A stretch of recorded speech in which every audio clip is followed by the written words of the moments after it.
Bahujan Samaj party के प्रदेश अध्यक्ष विश्वनाथ पाल ने कांग्रेस नेता उदित राज की मायावती जी के खिलाफ की गई आपत्तिजनक टिप्पणी पर कड़ी प्रतिक्रिया व्यक्त की है। उन्होंने कांग्रेस से उदित राज को पार्टी से बाहर करने और सरकार से रिपोर्ट दर्ज कर उसे जेल भेजने की मांग की है। साथ ही भाजपा, कांग्रेस और सपा को संविधान के नाम पर झूठी राजनीति करने का आरोप लगाते हुए कहा कि इन दलों ने कभी भी बाबा साहब अंबेडकर का सम्मान नहीं किया। उत्तर प्रदेश में कानून व्यवस्था को लेकर भी बसपा ने हमला बोला। उन्होंने आरोप लगाते हुए कहा कि राज्य में जंगल राज कायम है और पुलिस अपराधों पर काबू पाने में नाकाम साबित हो रही है। देखिए, लगभग 16 जनवरी को बहुजन समाज पार्टी के राष्ट्रीय अध्यक्ष मान्या बहन जी ने लखनऊ में एक पूरे प्रदेश के बहुत ही महत्वपूर्ण लोगों की बैठक बहन ने बुलाया था। उस बैठक में मान्या बहन जी ने एक निर्देश दिया था कि चाहे हमारे प्रदेश के लोग हों, मंडल के लोग हों, ज़िले के हों या विधानसभा के लोग हों, ये सारे लोग प्रतिदिन प्रति विधानसभा में एक सेक्टर का कैडर कायम करेंगे और जिसमें बूथ और सेक्टर कमेटी के लोग रहेंगे और एक सेक्टर हमारा 10 बूथ का होता है। तो 10 बूथ के हमारे, अगर बूथ की कमेटी होती, बूथ अध्यक्ष, उपाध्यक्ष, 3 संगठन सचिव, 5 लोग होते हैं और एक सेक्टर सचिव आवलिक प्रभारी 6 लोग होते हैं। तो 10 बूथ के 60 लोग हो जाते हैं और सेक्टर अध्यक्ष, महासचिव, एक बीबीए के बाम से 64 लोग बनते हैं। और इनके अलावा हर बूथ से हर समाज के, हर जाति के 2-4 लोगों को बुला करके और वो कैडर कैंप होगा। कैडर कैंप में बहुजन समाज पार्टी के बारे में, बाबा साहब के बारे में, मान्यवर साहब के बारे में और मान्या बहन जी की सरकार में जो कार्य बहन जी ने किया था जन कल्याणकारी रूप में, उन कार्यों को कैडर में बताया जाएगा। और कैडर में जो हमारे बूथ सेक्टर के लोग आएंगे वो लोग जा कर के अपने बूथ पर मोहल्ले वाइज उस बात को बताने का काम करेंगे।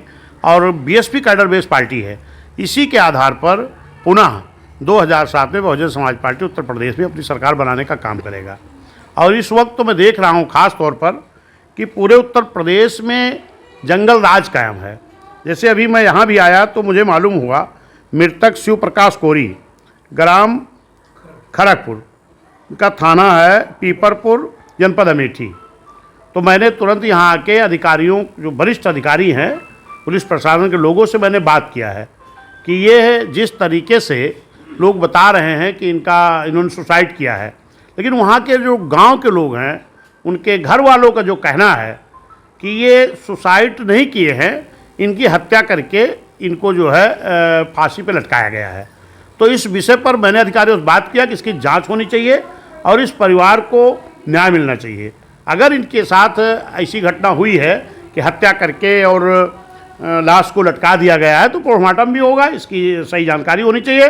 और कुछ लोगों को उनके परिवार के लोगों ने नामजद भी किया है, तो उसको प्रशासन के लोगों को संज्ञान में लेना चाहिए। जो इसके मुलजिम हों, सच्चाई जिसके सामने आए तो उनकी गिरफ्तारी करके इनको जेल भेजना चाहिए और मृतक परिवार को न्याय देना चाहिए।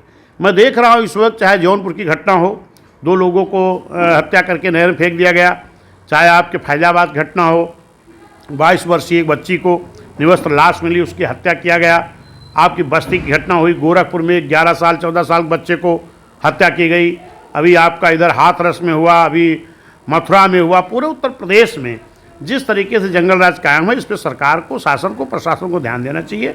और निश्चित है कि जो आज अमेठी की घटना जो हमारे सामने आई है उसमें भी वो गरीब परिवार हैं और अगर उनकी हत्या हुई है कि सुसाइड किए हैं, ये निश्चित है पोस्टमार्टम में वो बात आ जाएगी।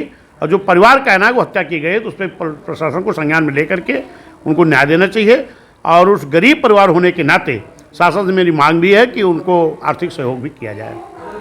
जी, बहुजन समाज पार्टी पूरे प्रदेश में चला रही, मैं समझता हूँ देश में चला रही है। और इधर भारतीय जनता पार्टी और कांग्रेस ने अलग अलग से भारतीय संविधान को लेकर के, इसे कांग्रेस ने संविधान सुरक्षा अभियान चलाया और भाजपा संविधान पर अभियान चला रही। तो बहुजन समाज पार्टी का माननीय बहन जी का क्या है? देखिए, ये जो लोग हैं ये खाली नाटक कर रहे हैं। अभी जैसे कांग्रेस ने, तो हम यही कहेंगे, कांग्रेस के एक नेता हैं जो SC ST OBC माइनॉरिटी का कोई इनका OBS क्या बनाए हैं, उसको राष्ट्रीय अध्यक्ष बनाया है, जिसका नाम उदित राज है। अभी उन्होंने अपनी बातों में ये कहा है कि जो बहुजन मूवमेंट को नुकसान पहुंचाया है गला घोटा, उसका गला घोट देना चाहिए।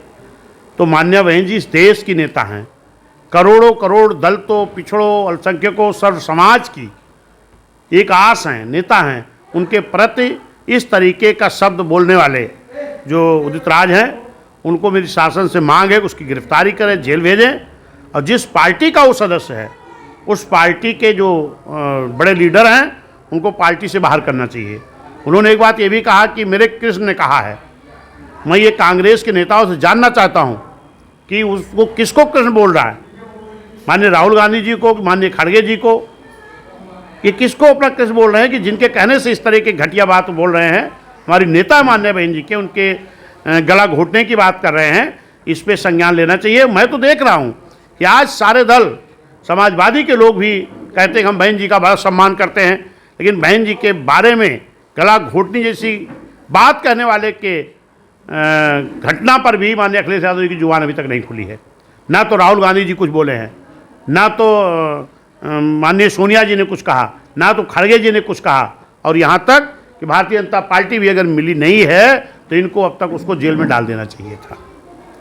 और ये लोग फर्जी की बात करते हैं।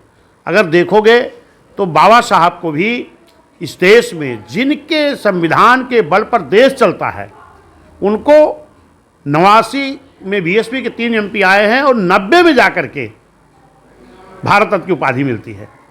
और जो इस देश में 52% बैकवर्ड है, जिनके बल पर लोग हुकूमत में बैठते हैं, इनको बहुजन समाज पार्टी की बदौलत 90 में जाकर के जब माननीय बीपी सिंह जी की सरकार थी, तो मानव साहब के आंदोलन के बल पर, बहन जी के पार्लियामेंट में संघर्ष के बल पर, क्योंकि हमारे 3 एमपी जीत के आए थे, तब जाकर के बाबा साहब को भारत रत्न की उपाधि मिली, पिछड़ों का मंडल कमीशन लागू हुआ, और जो भी योजनाएं गरीबों के लिए आई हैं, सब समाज के लिए, वो माननीय बहन जी ने अपनी सरकार में करने का काम किया था।